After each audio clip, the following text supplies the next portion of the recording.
चलिए, मेरे तरफ से सभी लोगों को गुड इवनिंग। फटाफट इस वीडियो के साथ सभी लोग जुड़ जाएं ताकि मैं इस वीडियो को जल्दी से शुरू कर सकूं। और इसी के साथ मैं आप लोग को एक चीज़ बताना चाहूँगा कि जो भी भाई बंधु हमारे वीडियो के साथ जुड़े हैं वो थोड़ा सा इस वीडियो को जम के लाइक करें, सब्सक्राइब करें, कमेंट भी करें, शेयर भी करें। और अपने जितने सारे भाई बंधु जुड़े हैं आपके आपके पास हैं, उन सभी लोगों को इस वीडियो के साथ जुड़े, ठीक है। क्योंकि जुलाई से आपके एग्जामिनेशन का जो भी बिहार पुलिस, बिहार दरोगा या जो भी है वो सब चीज़ का फॉर्म फिलअप होने लगेगा।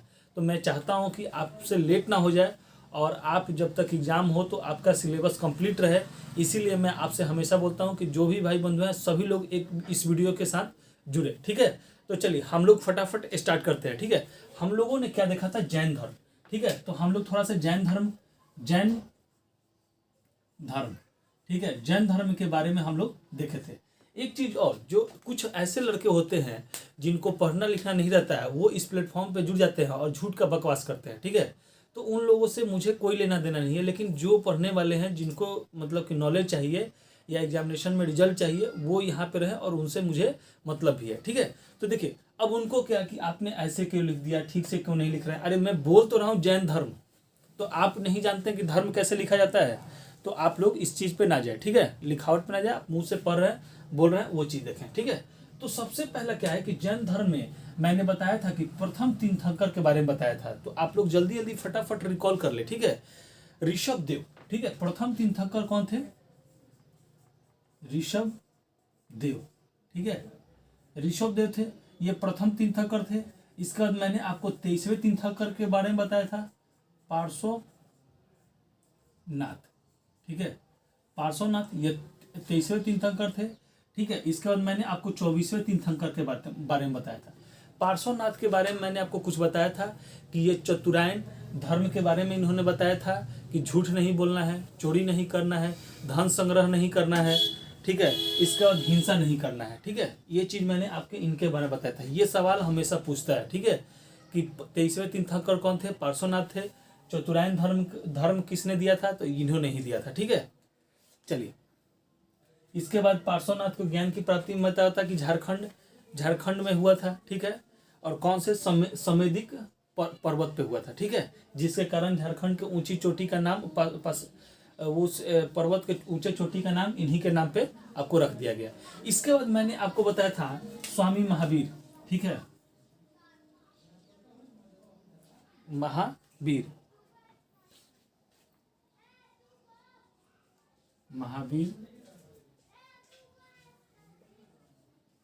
स्वामी के बारे में मैं आपको बताया था। तो ये आपके 24वें तीर्थंकर और अंतिम तीर्थंकर। और इन्हीं को देखिए, इनसे कितने सवाल पूछते हैं कि ये जो है अंतिम तीर्थंकर भी हुए, ठीक है। इसके बाद वास्तविक संस्थापक भी कहा जाता है, ठीक है, वास्तविक संस्थापक भी इनको कहा जाता है। तो दोनों में अंतर पूछ ले, जैन धर्म के संस्थापक कौन, ऋषभ देव, लेकिन वास्तविक संस्थापक कौन था, महावीर स्वामी, ठीक है। यहाँ से आप क्लियर हैं, ठीक है। इसके बाद इनके जन्म का आता है, तो देखिए यहाँ पे मैं लिखते चलता हूँ, आप लोग लाइन बाय लाइन देखते चलेंगे, ठीक है। इनका सब चीज एक रिकॉल एक बार कर लेते हैं और लिख लेते हैं, ठीक है। तो इनका जन्म जो हुआ था 540 ईसा पूर्व, 540 ईसा पूर्व में हुआ था, ठीक है। ये डेट याद रखिएगा, पूछता है 540 ईसा पूर्व में हुआ था। कहाँ पे हुआ था, तो वैशाली में हुआ था, वैशाली में। और कभी कभी पूछता है कि वैशाली के किस जगह पे, तो कुंडग्राम, ठीक है, किस जगह पे, तो आपको कुंडग्राम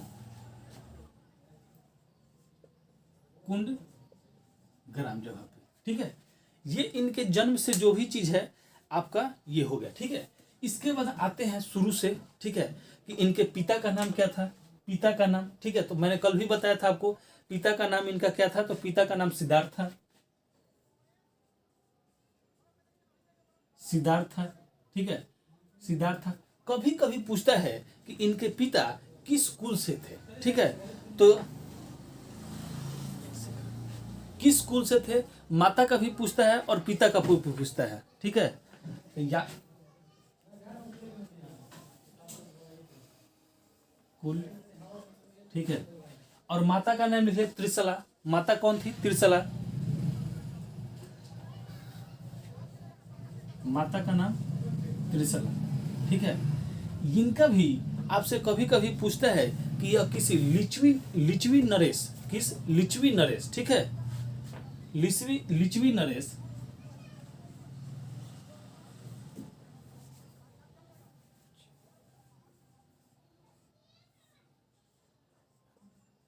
चेटक, ठीक है। लिच्छवी नरेश चेटक की क्या थी, बहन थी त्रिशला, ठीक है। आगे बढ़िए, माता के बाद हो गया, इसके बाद इनके एक बड़े भाई थे, ठीक है, जिनसे इन्होंने आज्ञा लेकर गृह को त्यागा था, ठीक है। तो किस क्या किया था, नंदी वर्मन, बड़े भाई नंदी वर्मन, ठीक है, नंदी वर्मन, जिनसे इन्होंने आज्ञा लेकर गृह को क्या किया था, त्यागा था। इनकी एक पुत्री भी थी, इनकी पुत्री थी प्रिय दर्शनी, प्रिय दर्शनी, प्रिय दर्शनी, ठीक है, प्रिय दर्शनी, ठीक है। तो इस तरीके से अब इनका एक दामाद भी आता है जमाली, ठीक है। तो ये मिटा दे हम ऊपर का, ठीक है, आराम से चले।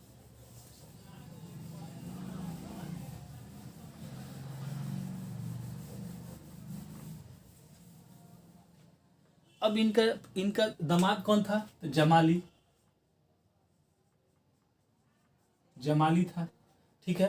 पुत्री भी हुआ, सबका देखिए, सबका नाम आप याद करते हुए चले, ठीक है। इनकी पत्नी का नाम भी याद कर ले, कभी कभी पूछता है पत्नी का नाम, यशोदा, यशोदा, ठीक है, यशोधरा नहीं, यशोदा, ठीक है, क्योंकि आप आगे चलेंगे तो बुद्ध के पत्नी का नाम वो हो जाएगा, ठीक है। तब पत्नी का नाम हो गया, बेटी का नाम हो गया, दामाद के नाम हो गया, ठीक है। इन्होंने कभी कभी पूछता है कि इन्होंने गृह त्याग कब किया था, तो आपको 30 वर्ष के आयु में गृह त्याग किया था, और कितने वर्ष की कठोर तपस्या के बाद, तो 12 वर्ष के कठोर तपस्या के बाद इनको ज्ञान की क्या हुई थी, प्राप्ति हुई थी, ठीक है। लेकिन अब यहाँ से आपसे कहानी मतलब कि प्रश्न बहुत ज्यादा पूछता है कि 12 वर्ष के कठोर तपस्या के बाद जाम्भिक, देखिएगा जाम्भिक ग्राम, कौन सा ग्राम, मतलब कौन सा जगह, तो जाम्भिक ग्राम जगह पे इनको ज्ञान की क्या हुई थी, प्राप्ति हुई थी। किस वृक्ष के नीचे, तो साल वृक्ष के नीचे, किस वृक्ष के नीचे, तो साल वृक्ष के नीचे। और कभी कभी आपसे नदी के बारे में पूछता है, तो नदी हो गया त्रिजुला,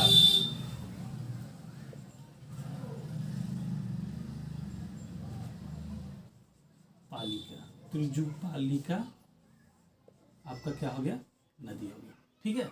ये पॉइंट हमेशा याद रखेंगे। देखिए जिस तरीके से, जैसे कि 12 वर्ष के कठोर तपस्या के बाद इनको क्या होता है, ज्ञान की प्राप्ति हुई थी, तो कहाँ पे होता है, जाम्भिक ग्राम, और किस वृक्ष के नीचे, तो साल वृक्ष के नीचे, किस नदी के हो, तो त्रिजु पालिका नदी के पास, ठीक है, त्रिजुआ पालिका नदी के पास, ठीक है। अब आगे चले, ये हो गया। इनको ज्ञान प्राप्ति के बाद बहुत सारे नामों से इनको जाना गया। पहला नाम था सबसे पहला कि केवलव,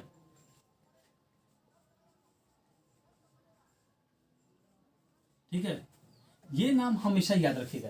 इसके बाद इनको इनको इनको जीन कहा गया, जीन कहा गया, जीन कहा गया, ठीक है।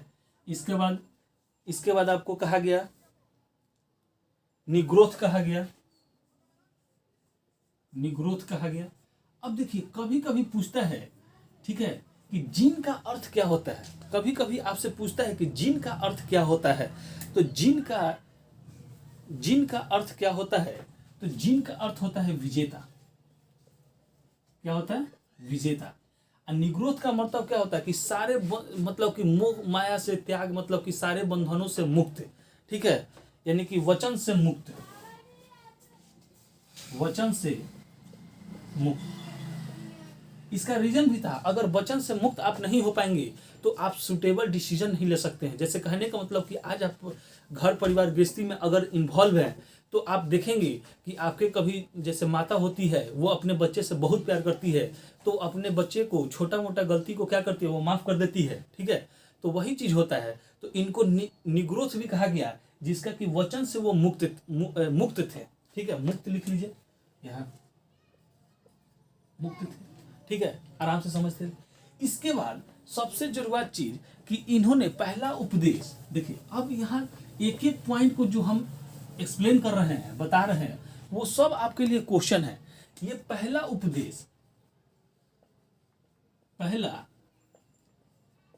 उपदेश इन्होंने कहाँ दिया था, ठीक है, और अंतिम उपदेश इन्होंने कहाँ दिया था, ये सबसे ज्यादा इंपॉर्टेंट है, ठीक है।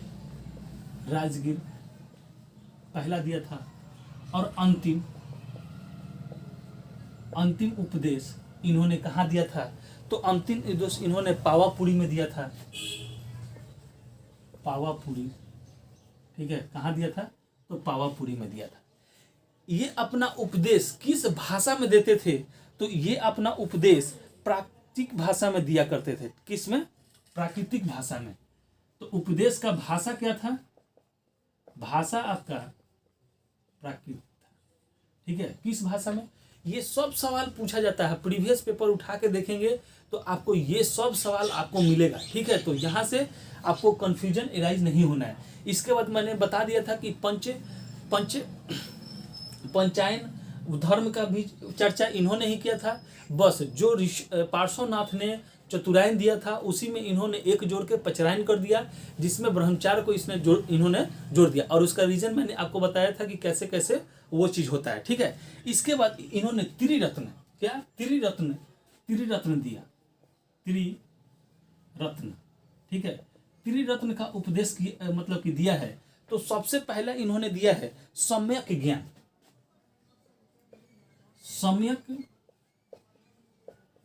ज्ञान, ठीक है, सम्यक विश्वास,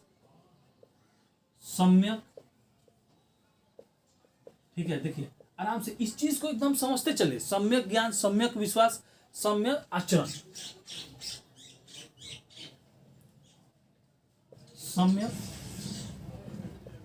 आचरण, ठीक है, कि आपका आचरण भी ठीक होना चाहिए, लोगों पे विश्वास भी होना चाहिए, आपके पास ज्ञान की प्राप्ति भी होना चाहिए, ठीक है। तो इसके बाद ये सब कहानी होने के बाद अब आराम से आप जैन धर्म यानी कि महावीर के बारे में ये मतलब कि एक कहानी के तौर पे मैं सुना रहा हूँ, और आपको बताते भी चलूंगा कि कैसे कैसे वो चीज होता है, ठीक है। तो देखिए अब ये चीज आप समझ गए, ठीक है, ये चीज समझ गए। अब आगे हम लोग बढ़ते हैं, ठीक है। देखिए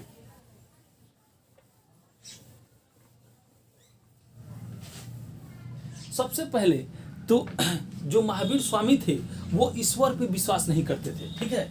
यहां देखिए ईश्वर पर विश्वास नहीं करते थे। जब आप ईश्वर पर विश्वास नहीं करेंगे तो कर्मकांड, मूर्ति पूजा पे भी नहीं करेंगे, ठीक है। मूर्ति पूजा,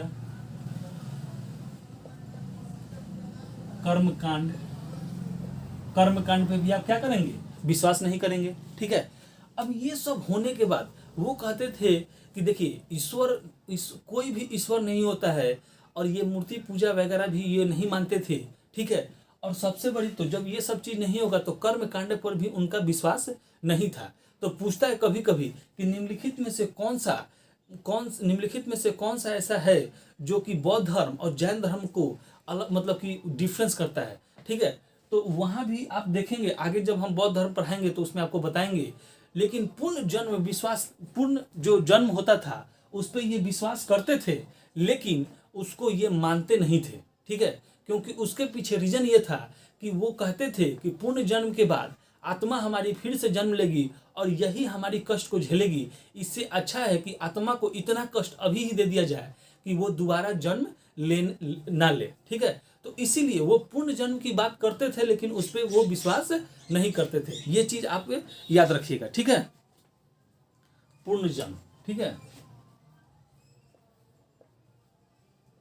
पूर्ण जन्म पर विश्वास करते थे, लेकिन उनको मान्यता नहीं था। उसका रीजन मैंने आपको सबसे बड़ा रीजन भी बता दिया, ठीक है, कि वो मानते थे कि आत्मा को इतना, इसीलिए संलेखन विधि के द्वारा वो लोग अपना प्राण भी त्यागते थे। जो जैन धर्म के लोग होते थे वो संलेखन विधि के द्वारा अपना प्राण भी त्यागते थे। इसमें होता क्या था, जब आपको मृत्यु की ओर मतलब मृत्यु आपको प्राप्ति करनी होती है, और वो क्या होता था कि उसी को वो लोग क्या कहता है कि मोक्ष की प्राप्ति, यानी कि अब हमारा जो शरीर है, आत्मा है, वो मोक्ष प्राप्त कर गया है, ठीक है। तो इसी चलते तो उसमें होता क्या था कि अब बहुत दिनों से खाना पीना सब कुछ छोड़ दीजिए, धीरे धीरे आपका शरीर गल के और आत्मा इतनी तरफ के बाहर निकलेगी कि वो फिर दोबारा जन्म लेने के लिए नहीं चाहेगी। ठीक है, तो ये सब वो मतलब कि समझ के इसके बाद इन्होंने ईश्वर मूर्ति पूजा कर्म कांड पे इतना फोकस किया कि उन्होंने ये साफ मना कर दिया, ठीक है, कि आप खेती भी ना करें। ठीक है, खेती ना करें, युद्ध ना करें। ठीक है, क्योंकि खेती के बारे में उन्होंने बताया कि अगर हम खेती करते हैं और चूहा वगैरह जो होता है खेत में लगा रहता है, कभी उसको मतलब कि करने में उनकी क्या होती है, मृत्यु हो जाती है। ठीक है, उनका कहना था कि आप खेती ना करें, युद्ध ना करें, जो भी फल मूल कंद है उसी में अपना गुजारा करें। ठीक है, और जब लास्टली आपको संलेखन विधि के द्वारा प्राण त्याग देना है तो काहे के लिए उतना ज़्यादा मतलब कि खाना पीना और सेहत पे ध्यान देना है। ठीक है, ठीक है, तो यहाँ से पुनर्जन्म की, ठीक है, और यहाँ से पुनर्जन्म की बात, आत्मा की मतलब कि कष्ट, इतना कष्ट दिया जाए, इतना कष्ट दिया जाए कि आत्मा को क्या मिल जाए, मोक्ष मिल जाए। आत्मा को क्या मिल जाए, मोक्ष मिल जाए। समझ में आ गया? ठीक है, चलिए आगे बढ़ते हैं। ठीक है, और यहां से मतलब देखिए ये अहिंसा, ठीक है, अहिंसा पे इनका सबसे ज्यादा फोकस था, जिसमें इन्होंने, हमने आपको बता ही दिया, खेती करना, युद्ध करना, ये सब ये साफा मतलब कि क्या किए थे कि मना कर दिए थे। ठीक है, ये हो गया। अब यहां से एक इंपॉर्टेंट चीज याद रखिए कि महावीर स्वामी ने जो भी अपना उपदेश दिया है, ठीक है, जो अपना उपदेश दिया है उस वो किस पुस्तक में, तो 14 पूर्वा नामक पुस्तक में, 14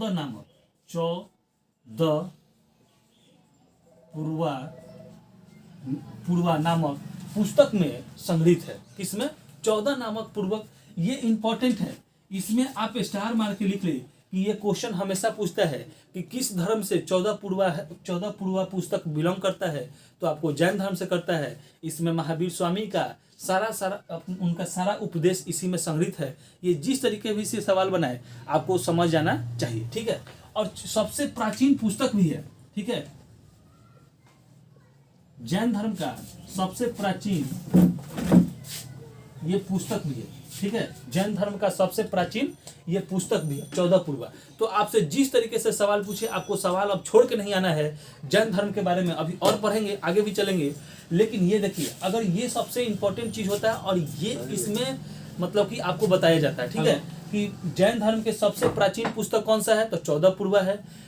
महावीर के जितने सारे उपदेश हैं वो किस पुस्तक में संग्रहित है, तो 14 पूर्वा संग्रहित है। ठीक है, इसके बाद पूछता है कि आपको निम्नलिखित में से 14 पूर्वा किस धर्म से संबंधित है, तो जैन धर्म से संबंधित है। ठीक है, अब देखिए ये सब होने के बाद आपका 468 468 ईसा पूर्व, 468 ईसा पूर्व इनकी मृत्यु हो जाती है। ठीक है, इनकी क्या होती है, मृत्यु हो जाती है। ठीक है, इनकी क्या होती है, सॉरी, इनकी मृत्यु हो जाती है। कहाँ पे, तो पावापुरी में। ठीक है, ये सब चीज, इनकी मृत्यु कब होती है, देखिए जन्म कब हुआ था 560 ईसा पूर्व में, और मृत्यु कब होती है 468 ईसा पूर्व में। वो जन्म कहाँ हुआ था, तो वैशाली के कुंड ग्राम में, और मृत्यु कहाँ पे हो रही है, पावापुरी में हो रही है। इन्होंने पहला उपदेश कहाँ दिया था, तो राजगीर। अंतिम उपदेश कहाँ दिया था, तो पावापुरी में दिया था। ठीक है, ये याद रखिए। ये किस भाषा में दिया था, तो प्राकृतिक भाषा में दिया था। सबसे प्राचीन पुस्तक जैन धर्म के तो 14 पूर्वा है। ठीक है, ये सब कहानी आपको आराम से याद होना चाहिए। इसके बाद हम लोग चलते हैं कि इनके 2 प्रिय शिष्य थे, इनके 2 प्रिय शिष्य थे जिनका नाम भद्रबाहु और स्थलबाहु था। ठीक है, भद्रबाहु और स्थलबाहु था। ठीक है, अब यहां से मैं आपको एक कहानी सुना देता हूं और आप कहानी के ऊपर चलेंगे। ठीक है, सबसे प्रिय शिष्य अगर आपसे पूछे कि निम्नलिखित में से इनका सबसे प्रिय शिष्य कौन था, ठीक है, तो सबसे प्रिय शिष्य, ठीक है, तो 2 लोग थे। पहला, ठीक है, स्थलबाहु, स्थूलबाहु, ठीक है, और दूसरा कौन था, भद्रबाहु। ठीक है, इसको क्या है, भद्रबाहु, ठीक है, ये लोग 2 उनके प्रिय शिष्य थे। ठीक है,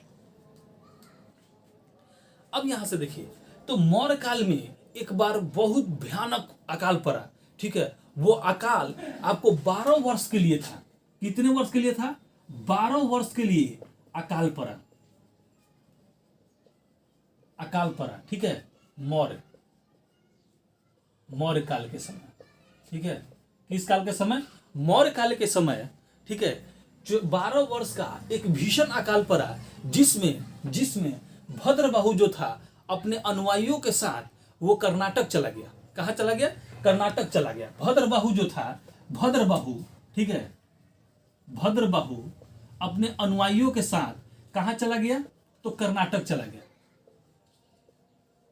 ठीक है, कर्नाटक। लेकिन आपसे ऑप्शन में क्या होता है कि कर्नाटक ना देकर वो क्या होता है कि सर्म बेल गोला देता है। सर्वन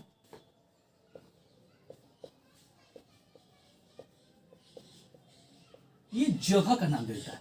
अब आराम से समझ ले। अब यहां से आपको मैं कहानी की तरह बता देता हूं, ठीक है। और यहां से एक बहुत इंपॉर्टेंट क्वेश्चन भी आप जान जाएंगे, ठीक है।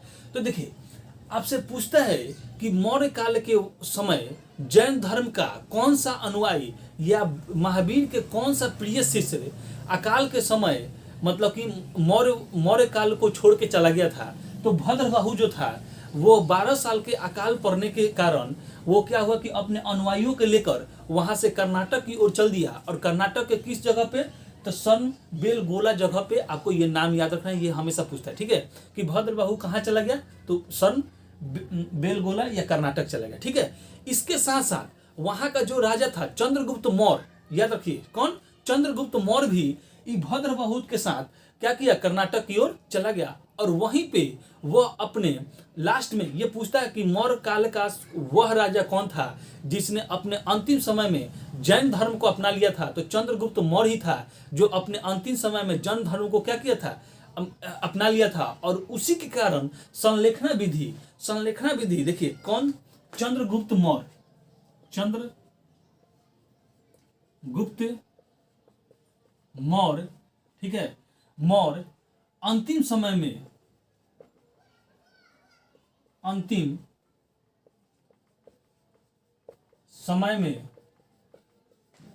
जैन धर्म को अपना लिया, ठीक है। क्या कर लिया? जैन धर्म को अपना लिया। और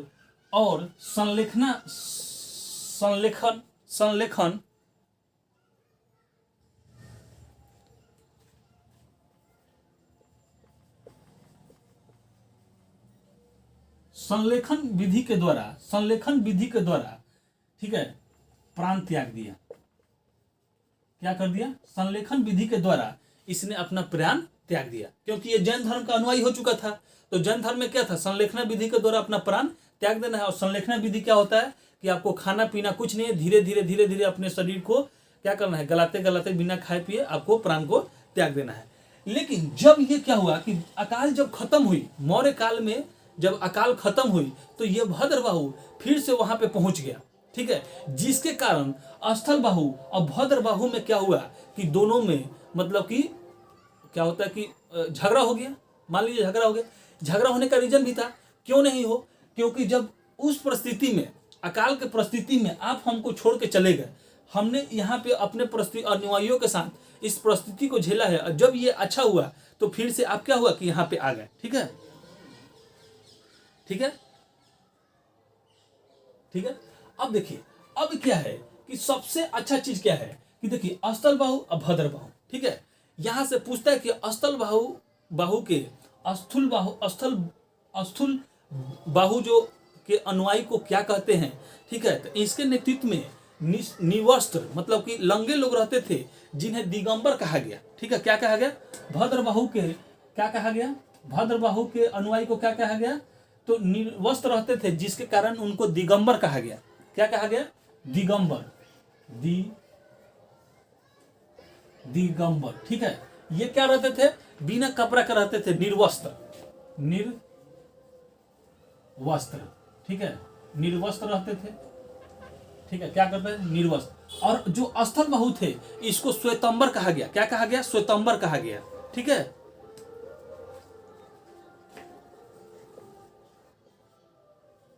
श्वेतांबर कहा गया, और यह सफेद कपड़ा पहनते थे। कौन सा? सफेद रंग का श्वेत कपड़ा, मतलब कि सफेद कपड़ा पहनते थे। तो देखिए कहने का मतलब कि इसको याद करने का सबसे आसान तरीका क्या है? आधा स आधा स, ठीक है। अस्तुल बाहु के अनुयायी कैसे, मतलब कि उनको क्या कहा गया? तो श्वेतांबर कहा गया। वो कैसे कपड़े पहनते थे? तो सफेद कपड़े पहनते थे। भद्रबाहु को लोग को क्या, भद्रबाहु के अनुयायी को क्या कहा गया? दिगंबर कहा गया। और वो कैसे रहते थे? तो निर्वस्त्र रहते थे, ठीक है। तो ये चीज हो गया। इसके बाद क्या है कि देखिए जैन धर्म को आगे बढ़ाने के लिए, देखिए जैन धर्म को प्रचलित करने के लिए और आगे बढ़ाने के लिए दो संगति कराई गई, ठीक है।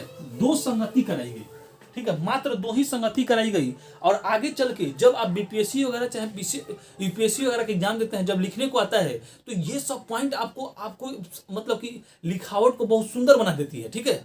लेकिन कैसे? जैसे आप डिफरेंस यहाँ पे करेंगे, अंतर पूछता है जैन धर्म बौद्ध धर्म में अंतर बताएं, तो आप कैसे लिखेंगे कि देखिए इनके मतलब कि उपजने का, चाहे आगे बढ़ने का और इनको एब्रॉड ना होने का सबसे बड़ा चीज क्या है कि इनकी जो संगतियां हुई थी वो बहुत दिनों पे हुई थी। अब इसी से अंदाजा लगे कि प्रथम 300 ईसा पूर्व में हुई थी, तो दूसरा उसके 900 इसी मतलब कि ईसा पूर्व के बाद हुआ था, ठीक है। और इसके बाद हुआ ही नहीं। तो इतना दिन पे अगर आप कोई सम्मति कराएंगे तो लोगों के दिमाग में कहाँ से रहेगा? कितनी पीढ़ी भी इसके बीच में आपकी खत्म हो जाएगी, ठीक है। तो क्या हुआ था? जैन धर्म के विस्तार के लिए दो जैन संगतियां कराई गई। दो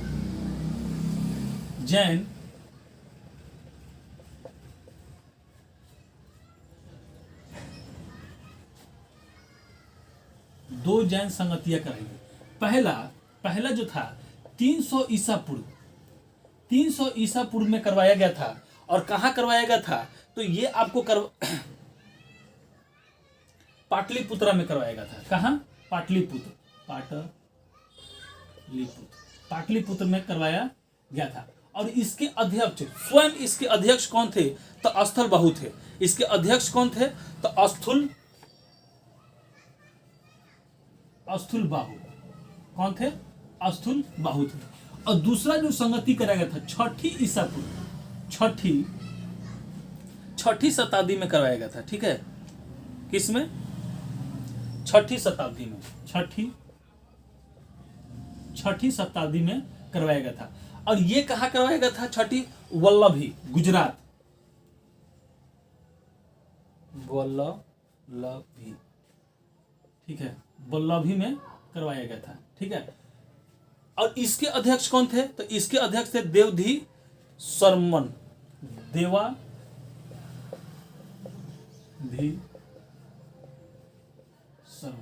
ठीक है। देखिए इसमें पुस्तक 12 अंग का लिखा गया, 12 अंग लिखा गया। इसमें 12 उपांग पुस्तक का रचना हुई, ठीक है। आपसे सवाल कैसे पूछते हैं कि पहले जैन संगति में किस पुस्तक की रचना हुई थी? तो 12 अंग का हुआ था, याद रखिएगा 12 अंग का हुआ था। दूसरी जैन संगति में किस पुस्तक की रचना हुई थी? तो 12 उपांग की आपकी रचना हुई थी, ठीक है। तो देखिए अब 12 अंग 12 उपांग, तो मैंने पुस्तक के बारे में पीछे के वीडियो में आपको पढ़ा चुका हूं कि कौन कौन से पुस्तक इनकी है। 12 अंग, 12 उपांग, 14 पूर्वा, ये सब कहानी मैंने आपको शुरू में ही बता दिया था कि कौन कौन से पुस्तक जैन धर्म के हैं, कौन कौन से पुस्तक बौद्ध धर्म के हैं, ठीक है। तो आप देख लिए होंगे कि एक एक पॉइंट, कोई भी ऐसा पॉइंट मैं छोड़ के नहीं चल रहा हूं कि जो कि आपके एग्जाम में आए और छूट जाए, ठीक है।